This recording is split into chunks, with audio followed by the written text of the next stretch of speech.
On January 31st, 2026, the so-called safe haven didn't just wobble. Gold suffered its biggest single-day drop in more than 4 decades. Not months, not weeks. In 48 hours, a market that people treat like the financial bedrock behaved like a high beta trade. And the strangest part is what happened next. After the wipeout, gold snapped back more than 3%, printing around $4,122 an ounce, while silver surged toward $83.50. Those numbers are not normal. Those numbers are a signal that something structural happened, not merely emotional. For years, they said this kind of break could never happen again. Not with modern risk models, not with deeper liquidity, not with better market structure. Yet here we are, watching a historic collapse and an equally violent rebound back to back, like the market is trying to shake something loose. And if you only watch the price, you miss the story. Because price is the headline. Pressure is the cause. Pressure shows up in places most people don't look. Margin schedules, collateral chains, clearinghouse memos, and the timing of institutional moves that always happen before a narrative reaches retail screens. That's why this update matters. It's not about predicting a number. It's about recognizing a pattern that repeats when leverage gets crowded, liquidity thins, and the plumbing of the system starts to creak. Here's where it gets interesting. The crash wasn't just a sell-off. It was a mechanical event triggered by a change in the cost of holding risk and amplified by positions that were too large to unwind gently. Welcome to the quiet ledger, where we decode what matters before it becomes a headline. If you're listening like that wise elder in your life who never raises their voice but always seems to be right, consider staying close. And drop a comment with where you're watching from, because this story looks different depending on what currency you live in, what market you trade in, and what kind of inflation you've already experienced. Now let's reconstruct what happened, the way you would in a lab, not on a stage. In the days leading into January 31st, gold had become a crowded trade again. Not because everyone suddenly loved jewelry, because gold had started behaving like collateral, like a reserve asset you hold when trust in other paper claims feels thin. It had climbed, pulled along by a mix of inflation anxiety, geopolitical uncertainty, and the slow realization that global debt piles don't get paid back in the way people imagine. They get refinanced, rolled, and over time diluted. That climb attracted momentum. Momentum attracts leverage. Leverage is quiet until it isn't. Then the drop hit. The selling was fast, and the size was the signal. When you see the largest one-day decline in more than 40 years, you're not watching a calm shift in investor preference. You're watching forced behavior. You're watching accounts that must reduce exposure because they're no longer allowed to hold what they held yesterday. And right after the fall, the machinery tightened. The CME, the dominant U.S. futures exchange operator for these contracts, raised margin requirements. Gold margins moved from 6% to 8%. Silver margins moved from 11% to 15%. If those percentages sound small, translate them. Margin is the cash you must post to control a position. When the required cash jumps, the same position becomes more expensive immediately. Some traders can post more. Many cannot. The ones who cannot become sellers, whether they want to or not. This is the part no one is discussing. Margin changes don't just respond to volatility. They create volatility. They turn a falling market into a falling market with forced liquidation built in. Imagine you're carrying a heavy box across a narrow bridge. The bridge begins to shake. A few strong people can do it. Most drop the box. Not because they changed their mind about the box, because the rules changed mid-crossing. That's what happened in the span of hours. So why does that matter beyond one ugly day? Because this is the same playbook the system reaches for when risk gets concentrated. In 1980, gold peaked after a decade of inflation shocks, oil crises, and collapsing confidence in paper money. When the move became extreme, policy tightened and speculative excess got punished. The result was not a gentle glide lower. It was a multi-year deflation of the trade and a long period where gold was considered dead right up until the next cycle. In 2008, it wasn't gold that broke first. It was the collateral system, leveraged mortgage products, repo markets, and interbank trust. But notice what happened in the panic phase. Investors sold what they could, not what they wanted. Gold sold off in the initial liquidity scramble because it was liquid, because it could be sold to raise dollars, because margin calls don't accept opinions as payment. Then, once the forced selling passed and policy responses hit, gold rallied. Same sequence: stress, liquidation, then repricing. In 2011, silver gave one of the cleanest demonstrations of this mechanism. A parabolic run met a series of margin hikes and the market cracked. The details differ by year, but the structure rhymes. Leverage crowds in, volatility rises, the exchange raises margins, and the squeeze reverses the trade with shocking speed. Now in 2026, the pattern is flashing again. A historic drop, a rapid margin hike, a violent rebound. This is not random. This is the system clearing its throat. The deeper story is what this reveals about institutions, positioning, and a dislocation between paper prices and real-world constraints. Let's talk about the players, because markets don't move by themselves. Look closely at how institutions behave around events like this. They don't wait for certainty. They wait for signals that change their constraints. One of the strongest signals is when the clearing layer changes the rules, because that forces every clearing member, broker, and funded account to reprice risk at the same time. When gold margin steps from 6% to 8%, that is not a debate. The same with silver when it moves from 11% to 15%, turning a volatile contract into a higher cash burn position overnight. The next signal is the rhythm of repositioning. After a forced liquidation, you often see tighter bid-ask spreads return in bursts, not smoothly. Liquidity providers test the market with small size, pull back if volatility spikes, then return when the flow calms. Large funds will layer orders, often using time windows when they expect fewer competing flows, and they will hedge across instruments that look unrelated on the surface. And the timing matters. When the violent move happens near a reporting boundary, risk committees become more conservative. That can mean quicker de-risking, less tolerance for intraday drawdowns, and more emphasis on cash. Cash is a position in a crisis, because cash satisfies margin calls without forcing sales. And you start seeing the answer. They weren't selling safety, they were buying time. In stress, time is the scarce commodity, and institutions pay for it. First, you have the exchanges and clearinghouses. They are the traffic controllers. Their mission is not to make price go up or down. Their mission is to make sure trades settle, that obligations are met, and that the system doesn't seize. When volatility spikes, they raise margin to protect settlement. It's rational. It's also brutal. Second, you have the banks and prime brokers that finance exposure. They extend credit, they accept collateral, and they enforce risk limits. When volatility rises, their risk models tighten. They reduce leverage. They demand more collateral. That flows into the same choke point, forced selling. Third, you have the large asset managers, the macro funds, and the commodity trading advisors. Some are trend followers, some are discretionary. Many use futures because futures are efficient, liquid, and leverage friendly. When the trend breaks, their models flip. When margins rise, their balance sheets matter more than their thesis. Fourth, you have the physical market, refiners, mints, jewelers, industrial users, and central bank buyers. Their behavior does not always match the futures tape in real time because their constraints are different. They can't sell inventory they don't have. They can't buy unlimited quantity without logistics, premiums, and delivery. And that's where dislocation begins. Here's the contradiction you need to hold in your head. Paper prices can collapse because of positioning, even while physical demand remains steady or even increases. Futures are a financial instrument.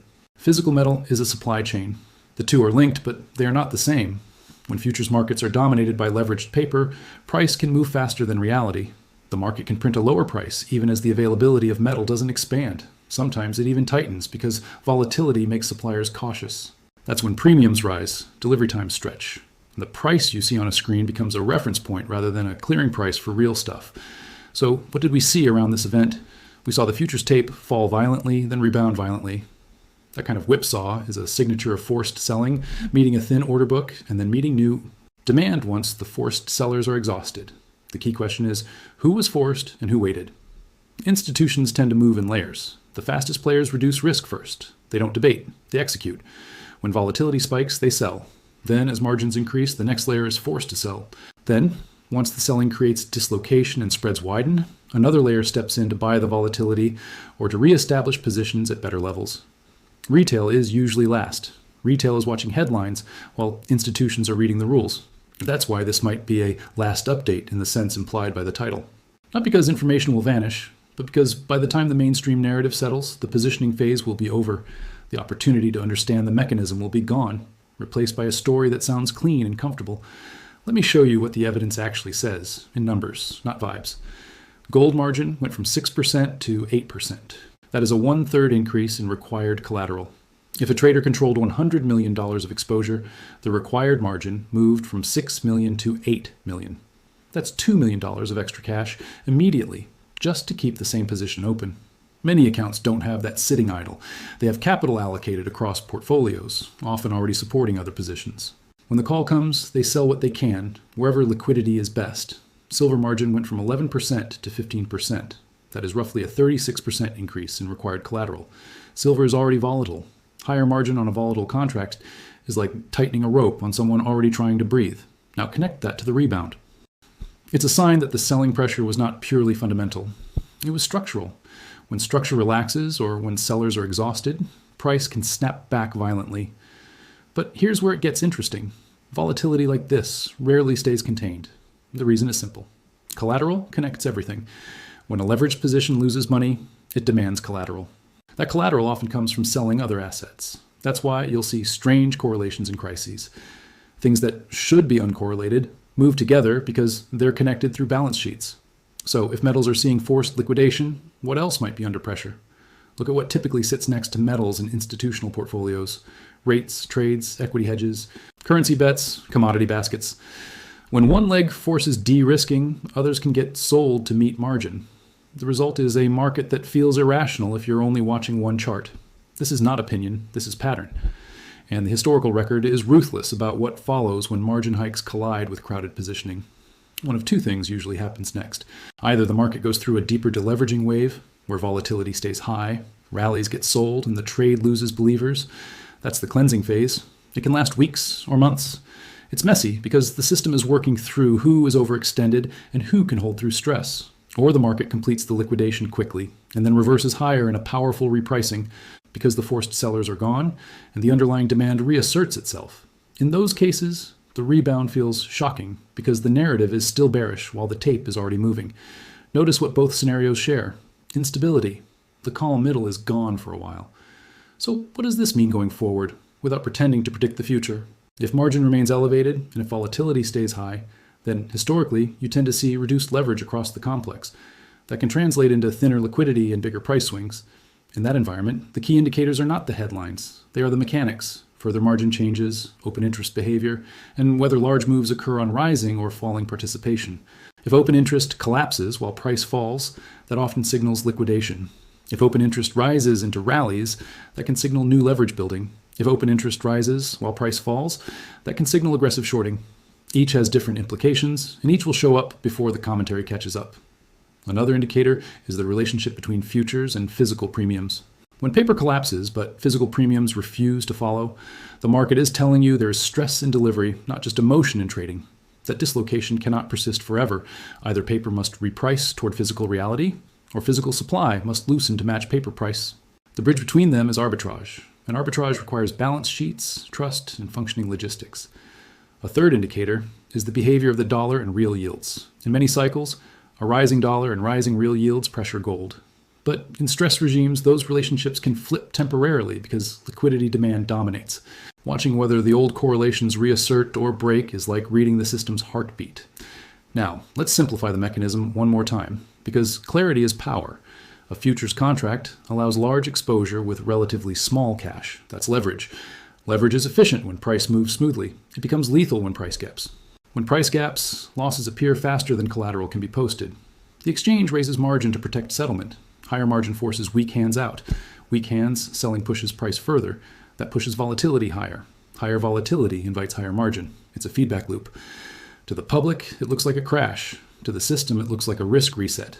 And to institutions with dry powder, it can look like a moment to reposition. Because once weak hands are flushed, the remaining participants are stronger, and price can move with less resistance. That's why you saw the snapback. Not because everything is fine, because the market temporarily ran out of forced sellers. To make this concrete, consider the structure of the contracts. A standard COMEX gold futures contract represents 100 troy ounces. A $1 move is $100 per contract. Silver is even more dramatic. A standard COMEX silver futures contract represents 5,000 ounces. A 1-cent move is $50 per contract. When silver moves multiple dollars in a session, the cash swing is immediate. Now add simple volatility math. A one-day move of 3% in gold at $4,800 an ounce is $144. Multiply by 100 ounces, and you get $1,400 per contract. $8 million of variation margin moving in a single day. That cash must be posted or positions must be reduced. And that's before the initial margin increase from 6% to 8% raises the baseline collateral requirement by 1/3. This is why the time compression matters. In calm markets, participants can adjust. In violent markets, adjustment turns into triage. The best funded players survive. The rest become liquidity. And notice the sequence. The drop hits first. Then the margin hike arrives. That ordering is crucial. When leverage builds under lower margin and then the floor rises after the fall, the market gets hit twice, once by losses and once by higher collateral demands. That double hit is the hallmark of forced liquidation regimes. Now connect that to paper versus physical. Futures are a financial instrument. Physical metal is a supply chain. They are linked, but they are not the same. When futures markets are dominated by leveraged paper, price can move faster than logistics. Refining capacity is finite. Transportation is finite. Vault standards and paperwork are real constraints. So you can see a screen price collapse while wholesalers quote wider spreads, delivery timelines. Stretch and premiums on coins or small bars stay stubborn. Historically, whenever that gap widens, something must give. Either the futures market stabilizes and rises toward physical tightness, or physical demand retreats, or supply is released as holders decide to monetize. The system finds metal somewhere, or it finds a reason to price it differently. This is not a moral story, it's physics. Now let's talk about the divide, because this is where most people lose the plot. The divide isn't intelligence, it's attention to the right layer. Most people watch price and stories. Institutions watch constraints and rules. They watch how much collateral is required, how quickly liquidity disappears, how correlations behave under stress, and how policy changes alter the playing field. They move first because their incentives demand it. They have mandates, risk committees, clearing arrangements. When the system tightens, they respond immediately. The public moves last because the public is told a story after the move has already happened. By the time the story is clean enough to repeat on television, the positioning has often already shifted. Information gap becomes wealth gap, not because markets are cruel by design, but because markets reward those who see pressure before price. So here's the practical frame. Without telling anyone what to do, treat this event as a signal about regime. When you see a historic one-day move, followed by margin hikes, followed by violent rebounds, you are in a higher volatility regime. In higher volatility regimes, the market reveals hidden fragilities. Trades that looked stable break, correlations change, liquidity becomes the scarce resource. That's why this update matters. Not as drama, as data. And it's also why it might be gone in the sense that the market will move on and the lessons will get buried under the next storyline. But the pattern will remain, waiting for the next cycle. If the pressure continues, historically, you can expect one of three broad paths. A conservative path. Volatility cools, margins stabilize, and metals grind in a wider range while the system digests the shock. A moderate path. Volatility stays elevated and spreads into adjacent markets, creating more forced selling episodes, more sharp rebounds, and a choppy environment where price discovery feels unstable. An aggressive path. The dislocation between paper and physical widens, enough to force policy responses, structural rule changes, or sudden repricing as confidence in the paper bridge weakens. None of these are guaranteed. They are regime templates. They are what the historical record suggests when the same mechanisms show up again. So what should be watched next? Not opinions, signals. Watch for additional margin adjustments, watch for sudden drops in open interest, watch for unusually large price moves during thin liquidity hours, watch for persistent physical premiums, watch whether central bank language shifts, not ideologically but mechanically, around reserves and liquidity facilities. Watch whether funding markets feel calm or strained, because if the plumbing is strained, metals are often where the pressure vents first. This is the quiet ledger, where we decode what matters before it's a headline. If this connected dots you hadn't seen, you know what to do. And remember, the question isn't whether markets swing. The question is whether you can read the pressure while everyone else is still staring at the price.